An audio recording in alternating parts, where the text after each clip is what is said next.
If you're encountering the Safari can't connect to server error on your iPhone, it can be quite frustrating. This issue typically indicates problems with your internet connection or the website itself.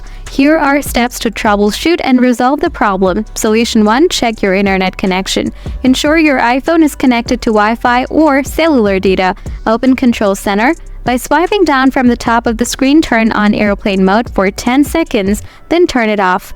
Open another app like YouTube to see if your internet connection is working. If you can't load websites, the issue might be with your internet connection. Solution 2. Clear Safari cache and website data.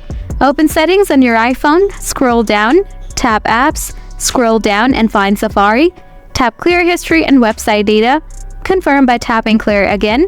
Cached websites data can sometimes prevent pages from loading correctly. Solution 3. Disable Safari extensions. Open Settings, scroll down, tap Apps, scroll down to Safari, scroll down, tap Extensions, toggle off any active extensions or remove them. Extensions may interfere with website loading if they block certain scripts or content. Solution 4. Check date and time settings.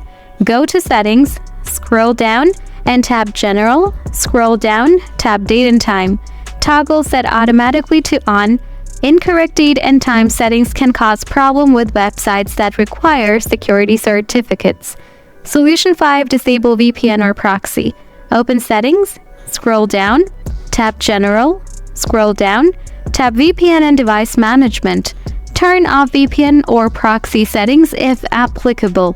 VPNs can sometimes cause websites to fail to load properly, especially if they're region locked. Solution 6. Reset network settings. Open Settings, scroll down, and tap General, scroll down, tap Reset, then select Reset Network Settings. Enter your passcode and confirm the reset. This will clear your Wi-Fi networks and settings but may resolve any underlying connection issues.